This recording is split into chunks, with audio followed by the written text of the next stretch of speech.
कभी भी किसी से कोई पैसे नहीं लेने हैं, ठीक है, कोई गिफ्ट नहीं लेने हैं अपने टेक्नीशियन से। बिल्कुल भी आपको ऑनलाइन या ऑफलाइन किसी तरीके का ट्रांजैक्शन अपने टेक्नीशियन से। Hello everyone, welcome back to my channel. And आज की वीडियो में हम लोग उन फ्रेशर्स के बारे में बात करने वाले हैं जो इंजीनियर के तौर पे अपने यहाँ टेलीकॉम इंडस्ट्री में जॉब स्टार्ट करने वाले हैं। सो एज अ फ्रेशर अगर आप कॉलेज ग्रेजुएट हो या फिर आप किसी और जॉब से स्विच कर रहे हो तो ये वीडियो आपके लिए बहुत ही हेल्पफुल रहने वाली है। तो इस वीडियो को एंड तक देखिएगा एंड अच्छी लगे तो कमेंट ज़रूर करिएगा और सब्सक्राइब ज़रूर करिएगा, ठीक है। अब इसमें मैं कई पॉइंट्स हैं जो आपको मैं बताने वाला हूँ जिससे आपको बहुत हेल्प मिलेगी अगर आप फील्ड सपोर्ट इंजीनियर की जॉब में जा रहे हैं, जिसको हम एफएससी भी बोलते हैं, क्लस्टर इंजीनियर भी बोलते हैं। डिफरेंट डिफरेंट कंपनीज़ के डिफरेंट नेम के तौर पर ये जॉब रहती है। मैं बेसिक आपको ओवरऑल एक ओवरव्यू दे देता हूँ इस जॉब के बारे में। तो ये फील्ड इंजीनियर जॉब है जो कि आपको फील्ड वर्क के तौर पे करनी पड़ती है, जिसमें आपको टेलीकॉम साइट्स पे विजिट करना होता है और उनकी ऑपरेशन एंड मेंटेनेंस का ध्यान रखते हुए उनको अप टाइम प्रोवाइड करना होता है।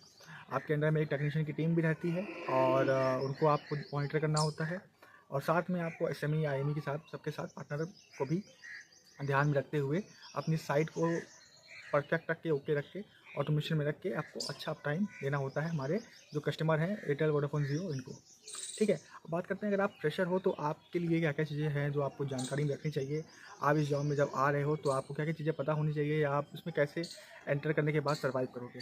तो सबसे पहली चीज़ मैं लेके चल रहा हूँ, मैंने नोट्स बनाए हुए हैं कुछ। इसमें आपकी सबसे पहली चीज़ जो होती है वो होती है आपकी नॉलेज और आपकी ट्रेनिंग, ठीक है। अगर आप कॉलेज ग्रेजुएट हो इलेक्ट्रिकल या इलेक्ट्रॉनिक्स से तो आपके लिए परफेक्ट है, इसमें आपको काफ़ी चीज़ें पता होती हैं।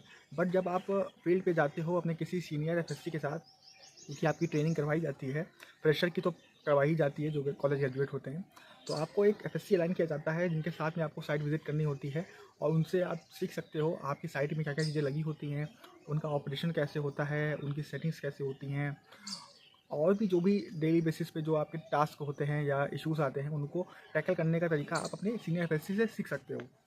ये ट्रेनिंग मैक्सिमम 10 से 15 दिन के लिए होती होगी और कम भी हो सकती है, बट एटलीस्ट 1 वीक तो रहती है। तो इसमें आप काफ़ी सारी चीज़ें सीख सकते हो जैसे कि डीजीपीएम हो गया, साइट का हाइजीन देखना हो गया, ठीक है, वायरिंग हो गई, एसएमपीएस, एसपीएस, डीजी, इन सब का एजिंग हो गया, या फिर जो भी चीज़ें बेसिक चीज़ें होती हैं इनके ऑपरेशन में इनको परफेक्टली वर्किंग करने के लिए, वो चीज़ें आप अपने एफएससी से सीख सकते हो और इससे आपको काफ़ी हेल्पफुल मिल रहेगा जब आप खुद के एरिया के एफएससी बन के आगे जाओगे जब, ठीक है। तो स्टार्टिंग में आपको 50 से 60 साइट मिल सकती हैं, but within 15 to 20 days आपकी साइटें 100 प्लस हो सकती हैं।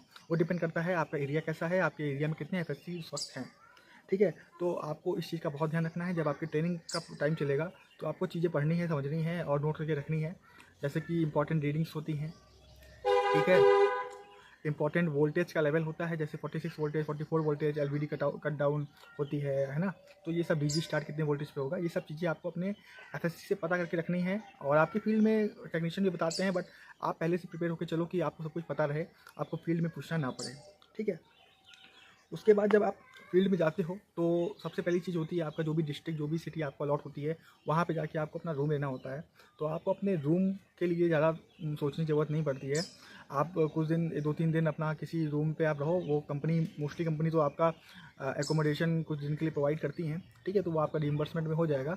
और आप अपने जो भी टेक्नीशियन हो उनकी हेल्प से अपना अच्छी जगह सिटी एरिया में या फिर आपको जो भी एरिया लगे जहाँ सही है, वहाँ पे आप उनकी हेल्प से रूम फाइंड कर सकते हो। वो आपको रूम ढूंढने में हेल्प करेंगे एंड आप वहाँ पे रूम ले सकते हो और अपने आप को सेटल कर सकते हो। इसमें टेक्नीशियंस बहुत हेल्प करते हैं।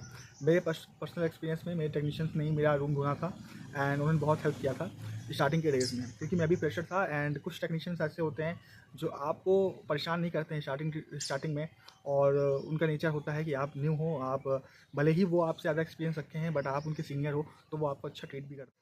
फिर टेक्नीशियंस के बारे में आपको अपना पता करना है कि कितने टेक्नीशियंस हैं आपके अंडर में और उनकी साइट कितनी है और उनकी साइट कैसी है। ये सब आपको अपना टाइम लेके धीमे धीमे सीखना पड़ेगा, समझना पड़ेगा कि आपका टेक्नीशियन कौन कैसा है, कौन मैनर्ड है, कौन इन मैनर्ड है, कौन थोड़ा सा समझदार है, कौन कौन ड्रिंक करता है, कौन कैसा क्या करता है, ये सब आपको पता होना चाहिए। क्योंकि ग्राउंड में ये ड्रिंक करना और ये सब करना बहुत ही कॉमन है, तो ये सब चीज़ें आपको पता होनी चाहिए। क्योंकि अगर आपको पता नहीं होगा तो आप रिलैक्स रहोगे और मे बी वो रिलैक्सेशन आपको एक रात के लिए जो है जगा के रख सकते हैं। फिर आपको अपने एरिया के बारे में थोड़ा सा पता करना होगा। जहाँ पे आप रूम रह रहे हो वहाँ पे आपको रहना है, क्योंकि आप जॉब करने वाले हो। तो एक काम ये कर सकते हो कि जब आपको रूम मिल जाए, अपने टेक्नीशियन को अपना एरिया थोड़ा सा घूम टहल लीजिए आप, ताकि आपको अपने एरिया के बारे में पता रहे, क्योंकि आपको उस एरिया में रहना है। कभी दिमाग ख़राब हो जाता है, कभी स्ट्रेस हो जाता है, कभी वर्क प्रेशर बहुत बढ़ जाता है, तो कभी कभी आपको शांति चाहिए रहती है, थोड़ा सा कहीं बाहर निकल कर टहलने को। तो इसे चाहिए होता है। कुछ सामान खरीदना है घर के लिए, या फिर खाने बनाने के लिए, कपड़े पहनने के लिए, सब चीज़ें आपको पता होनी चाहिए कि कहाँ पे आपको मिल जाएंगी। क्योंकि मैंने भी सब फेस किया था, एंड मेरे एरिया में तो ऐसा कोई पार्क वगैरह भी नहीं था, तो मोस्टली हम अपने रूम की छत पे ही रहते थे। और साथ में आपको एक चीज़ और पता होनी चाहिए, पोस्ट ऑफिस वगैरह आपके एरिया में कहाँ पे है, क्योंकि जो आपका रिइंबर्समेंट वगैरह होता है वो पोस्ट ऑफिस आपको पोस्ट करना होता है। एक जो आपका बिल होता है गुड़गांव, वहाँ से आपका जो है वो बिल अप्रूव होता है। इसके बाद आपके हम देखेंगे तो टेलीकॉम साइट्स जो आपकी रहती हैं उनकी परफॉर्मेंस आपको डीप में देखनी पड़ती हैं। कि कुछ साइटें होती हैं 3T साइट होती हैं, 2T होती हैं, कुछ 1T होती हैं, जिसका मतलब है single operator, double operator, triple operator. तो इनकी परफॉर्मेंस कैसी चल रही हैं, कौन आपकी बहुत हाई एस्केलेशन साइटें हैं। जैसे कुछ साइटें होती हैं जो बहुत हाई एस्केलेशन होती हैं, जहाँ से इंटरनेशनल कॉस्ट बहुत होती है, तो उनको प्रायोरिटी देनी है। ठीक है, फाइबर पॉप साइट्स होती हैं जहाँ से ज़्यादा साइटें लिंक होती हैं, BSC साइट होती हैं। ये सब चीज़ें आपको समझनी पड़ेंगी, कौन सी क्रिटिकल साइट्स हैं आपकी, जिनको आप कभी भी अवॉइड नहीं कर सकते। अगर वो डाउन हुई तो उससे आपकी जॉब तक खतरे में आ सकती है, साथ में आपके मैनेजर तक को गाली पड़ती हैं। तो ये सब चीज़ें आपको देखनी पड़ेंगी, कितनी साइडें आपकी हैं। जैसे कि मोस्टली जैसे मेरे एरिया में थी, तो मेरे एरिया में एटलीस्ट 4 to 5 साइट्स थी जो बहुत ही हाई एक्सेलेटेड और टॉप प्रायोरिटी साइट थी, जिनका डाउन होने का मतलब ही नहीं बनता है, मतलब डाउन होना ही नहीं है उनको। तो ऐसी साइट्स आपको नोट करके रखनी है, और उनके लिए आपके टेक्नीशियंस भी काफ़ी ज़्यादा जो हैं उसके लिए आपका क्या कहते हैं वो समझदारी से उस साइटों को हैंडल करते हैं, और उसमें इतना छेड़खानी वो नहीं करते। बाकी आपके जो सपोर्ट पार्टनर होते हैं उनके बारे में भी आपको जो है पता करके रखना है। आपके जो पार्टनर हैं, पार्टनर इन द सेंस अगर आपका IME हो गया, ठीक है, या सब्जेक्ट मैटर एक्सपर्ट हो गया। इसके अलावा जो आपके पार्टनर होते हैं जैसे कि आपका जो डेल्टा है ना, डेल्टा के जो होते हैं SMPS वगैरह, इमर्शन वर्टिव हो गया है ना, महिंद्रा हो गया, आइसर हो गया है ना, ये सारे आपके SMEs होते हैं। इनके बारे में आपको अपनी जानकारी रखनी है, कौन आपका जो है वेंडर है ना, कौन DGPM करता है, कौन आपका AC ख़राब होगा वो सही करेगा। ये सब चीज़ें आपको अपने टेक्नीशियन से, प्लस आपके IME लोग जो हैं वो खुद ही आपको कॉल करते हैं, SME लोग खुद ही आपको कॉल करते हैं कि सर आपके यहाँ ये पेंडिंग है, तो हम लोग आएंगे और करके जाएंगे, या अगर कर दिया है तो अप्रूव कर दीजिए। तो वो सब आपको चेक करना होता है, उसके बाद ही आप उसको अप्रूव करेंगे, तभी उनको बिलिंग आगे। इसके बाद आपको अपनी साइट पे जाके विजिट करना है।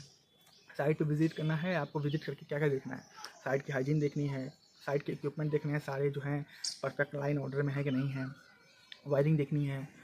SMPS हो गया या SPS हो गया, उसमें कहीं से भी क्या कहते हैं शॉर्ट तो कुछ नहीं करके रखा है, बाईपास तो करके नहीं रखा है। रेक्टिफायर मॉड्यूल्स हो गए, जितने मॉड्यूल्स आपके ऐप में शो कर रहे हैं, जो कि आपके सिस्टम में दिख रहे हैं, उतने ही मॉड्यूल्स हैं, या उससे ज़्यादा यूज़ किए जाते हैं या उससे कम यूज़ किए जा रहे हैं। बैटरी बैंक जितने दिए गए हैं उतने ही यूज़ हो रहे हैं कि ज़्यादा यूज़ किए जा रहे हैं, किसी और साइड से निकाल के यहाँ लगा दिया, इस साइड का वहीं और लगा दिया।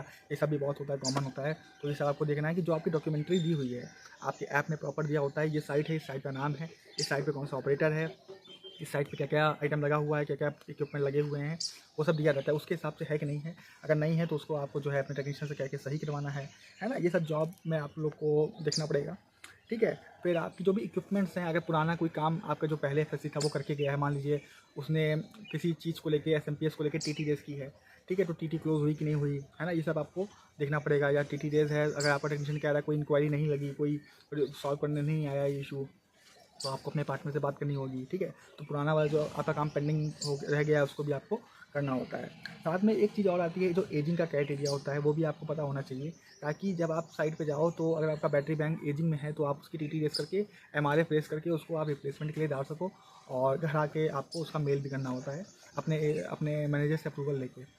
तो वो नया बैटरी बैंक आपको मिलता है, नया SMPS जो भी ख़राब हो चुका है या रिपेयर नहीं हो सकता है वो भी आपको रिप्लेसमेंट में आपको काम आता है, ठीक है।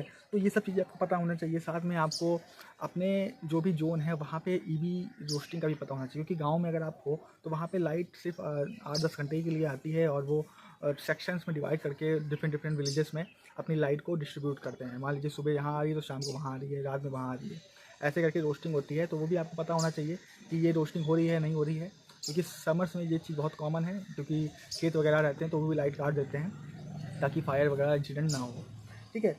और साथ में आपको सबसे बड़ी चीज़ आपको पता होनी चाहिए आपके कस्टमर, ठीक है। Customer in the sense Jio, Vodafone, Airtel, ये आपके कस्टमर्स होते हैं। इनका बीएसएस कौन है, इनका बीएसएस आपको कॉल भी करेगा कि आपका टेक्नीशियन ये नहीं कर रहा है, एंट्री नहीं दे रहा है, या ये साइट डाउन है, या क्या कर रहे हो, ऐसे करके आपको बीएसएस कॉल करते हैं। तो इसके ऊपर जेटीओ होते हैं और भी लोग होते हैं ऊपर, तो वहाँ तक तो इतना नहीं होता है, बट हाँ जेटीओ लेवल तक आपको स्टेशन मिलता है। तो आपको इस स्टार्टिंग में बिल्कुल भी घबराना नहीं है। आप जो जो जैसा बताया आप उसको कॉल लो, समझो, टेक्नीशियन से बात करो। स्टार्टिंग में आपको काम होके, क्योंकि आप नए हो तो वो भी चाहेंगे आपको थोड़ा सा प्रेशर करना, बट आप नए हो तो धीमे धीमे आप समझो चीज़ों को और अपने हिसाब से डिसीजन लेके उस चीज़ को रेक्टिफाई करने में हेल्प करो अपने टेक्नीशियन की। साथ में अपने टेक्नीशियन के साथ आप साइट विजिट करो, तो प्रॉपर प्लान लेके चलो। सुबह खा पी के निकलना है आपको, क्योंकि अगर आप सुबह निकलते हो तो शाम को भी लौट के आओगे, और उस बीच में आप बाहर का जंक खा रहे हो तो वो आपकी हेल्थ के लिए भी जो है प्रॉब्लमेटिक हो सकता है। तो आपको ये चीज़ ज़रूर करनी है कि सुबह उठ के आपको अच्छा नाश्ता करके ही निकलना है।